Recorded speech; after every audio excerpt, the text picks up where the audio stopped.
ओम श्री गणेशाय नमः। कैलाशरानाथ शिवचंद्र मौली फणींद्र माथा मुकुटे झलाली कारुण्य सिंधु भवदुख हारी तुझविन शंभो भजको न तारी। राधे राधे मेरे प्यारे भाइयों बहनों माताओं व बंधुओं, सावन मास शुरू हो रहा है। बंधुओं, सावन मास में भगवान शिव की जितनी अधिक से अधिक पूजा कर सको तो करना। बंधुओं, कहते हैं कि भगवान शंकर की पूजा से भगवान शंकर प्रसन्न होके मनोवांछित फल शीघ्र अतिशीघ्र प्रदान करते हैं। बंधुओं, सावन मास में भगवान शंकर को अधिक से अधिक जल, दूध, गंगाजल, फूल, फल, बेलपत्र, आक, धतूरा, दूर्वा चढ़ाएं। भगवान शिव का सावन मास में कम से कम एक बार रुद्र अभिषेक जरूर करवाएं। बंधुओं, सावन मास में भगवान शिव की शिव पुराण को जरूर सुने, भगवान शिव के स्तोत्र सुने। हर समय मन में भगवान शिव के मंत्र का जाप करते रहें। बंधुओं, सावन मास में किसी की निंदा ना करें, किसी के दिल को ना दुखाएं। बंधुओं, सावन मास में प्रतिदिन सुबह स्नान करके सावन महात्म सुने। बंधुओं, यदि आप सावन मास में चाहें तो भगवान शिव को शीघ्र अतिशीघ्र प्रसन्न कर सकते हैं। बंधुओं, आप शिव पुराण की कथा को पूरे सावन मास सच्ची श्रद्धा और पूर्ण विश्वास से सुने। बंधुओं, यदि आपने हमारे चैनल को अब तक सब्सक्राइब नहीं किया तो जरूर करें और बेल आइकन दबाना ना भूलें ताकि आपको हमारी आने वाली सभी वीडियोस की जानकारी सबसे पहले हो सके। बंधुओं, कथा को पूरी सुनने के बाद कमेंट बॉक्स में जय शिव शंकर भोलेनाथ जरूर लिखें। बोलो शिव शंकर भोलेनाथ की जय।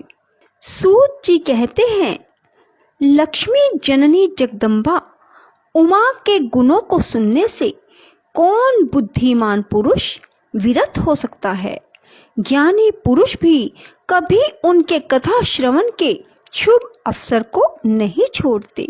सूत जी कहते हैं, महात्माओं, तुम लोग धन्य हो और सर्वदा कृतकृत्य हो, क्योंकि परा अम्बा उमा के महान चरित्र के विषय में पूछ रहे हो। जो इस कथा को सुनते, पूछते और बाँचते हैं, उनके चरण कमलों की धूलि को ऋषियों ने तीर्थ माना है। जिनका चित्त परम संवित स्वरूपा श्री उमा देवी के चिंतन में लीन है, वे पुरुष धन्य है, कृतकृत्य हैं। उनकी माता और कुल भी धन्य है। जो समस्त कारणों की भी कारण रूपा देवेश्वरी उमा की स्तुति नहीं करते, वे माया के गुणों से मोहित तथा भाग्यहीन है। इसमें संशय नहीं है। जो करुणा रस की सिंधु स्वरूपा महादेवी का भजन नहीं करते, वे संसार रूपी घोर अंधकूप में पड़ते हैं। जो देवी उमा को छोड़कर दूसरे देवी देवताओं की शरण लेता है, वह मानो गंगा जी को छोड़कर प्यास बुझाने के लिए मरुस्थल के जलाशय के पास जाता है। जिनके स्मरण मात्र से धर्म आदि चारों पुरुषार्थों की अनायास प्राप्ति होती है, उन देवी उमा की आराधना कौन श्रेष्ठ पुरुष छोड़ सकता है।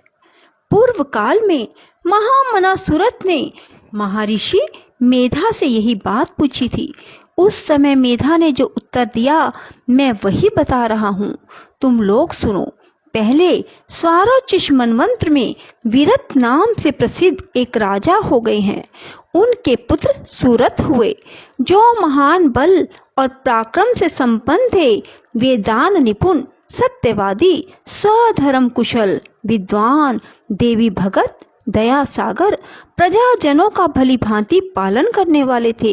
इंद्र के समान तेजस्वी राजा सूरत के पृथ्वी पर शासन करते समय 9 ऐसे राजा हुए जो उनके हाथ से भूमंडल का राज्य छीन लेने के प्रयत्न में लगे थे। उन्होंने भोपाल सूरत की राजधानी कोल्हापुरी को चारों ओर से घेर लिया। उनके साथ राजा का बड़ा भयानक युद्ध हुआ। उनके शत्रुगण बड़े प्रबल थे, अतः युद्ध में भोपाल सूरत की पराजय हुई। शत्रुओं ने सारा राज्य अपने अधिकार में करके सूरत को कोल्हापुरी से निकाल दिया।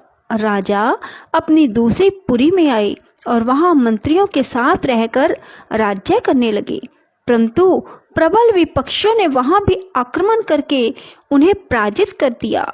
दैव योग से राजा के मंत्री आदि गण भी उनके शत्रु बन बैठे और खजाने में जो धन संचित था वह सब उन विरोधी मंत्री आदि ने अपने हाथ में कर लिया।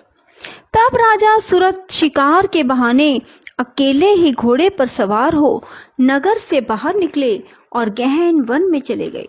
वहां इधर उधर घूमते हुए राजा ने एक श्रेष्ठ मुनि का आश्रम देखा जो चारों ओर फूलों के बगीचे लगे होने से बड़ी शोभा पा रहा था।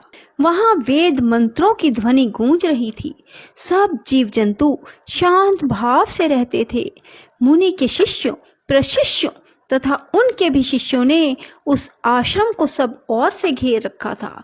महामते, विप्रवर, मेधा के प्रभाव से उस आश्रम में महाबली व्याघ्र आदि अल्प शक्ति वाले गो आदि पशुओं को पीड़ा नहीं देते थे। वहां जाने पर मुनीश्वर मेधा ने मीठे वचन, भोजन और आसन द्वारा उन परम दयालु विद्वान नरेश का आदर सत्कार किया। एक दिन राजा सूरत बहुत ही चिंतित तथा मोह के वशीभूत होकर अनेक प्रकार से विचार कर रहे थे। इतने में ही वहां एक वैश्य आ पहुंचा। राजा ने उससे पूछा, भैया तुम कौन हो और किस लिए यहाँ आए हो? क्या कारण है कि दुखी दिखाई दे रहे हो? यह मुझे बताओ। राजा के मुख से यह मधुर वचन सुनकर वैश्य प्रवर समाधि ने दोनों नेत्रों से आंसू बहाते हुए प्रेम और नम्रता पूर्ण वाणी में इस प्रकार उत्तर दिया। वैश्य बोला, राजन, मैं वैश्य हूँ, मेरा नाम समाधि है। मैं धनी के कुल में उत्पन्न हुआ हूँ, परंतु मेरे पुत्रों और स्त्री आदि ने धन के लोभ से मुझे घर से निकाल दिया। अतः अपने प्रारब्ध कर्म से दुखी हो मैं वन में चला आया हूँ। करुणा सागर प्रभो, यहाँ आकर मैं पुत्रों, पौत्रों, पत्नी, भाई, भतीजे, अन्य सूहृदों का कुशल समाचार नहीं जान पाता। राजा बोले, जिन दुराचारी तथा धन के लोभी पुत्र आदि ने तुम्हें निकाल दिया है, उन्हीं के प्रति मूर्ख जीव की भांति तुम प्रेम करते हो। वैश्य ने कहा, राजन, आपने उत्तम बात कही है। आपकी वाणी सरब गर्भित है, तथापि स्नेह पास से बंधा हुआ मेरा मन अत्यंत मोह को प्राप्त हो रहा है। इस तरह मोह से व्याकुल हुए वैश्य और राजा दोनों मुनिवर मेधा के पास गए। वैश्य सहित राजा ने हाथ जोड़कर मुनि को प्रणाम किया और इस प्रकार कहा, भगवान, आप हम दोनों के मोह पाश को काट दीजिए। मुझे राज्य लक्ष्मी ने छोड़ दिया और मैंने गहन वन की शरण ली, तथापि राज्य छिन जाने के कारण मुझे संतोष नहीं है। और यह वैश्य है जिसे स्त्री आदि स्वजनों ने घर से निकाल दिया, तथापि उनकी ओर से इसकी ममता दूर नहीं हो रही है।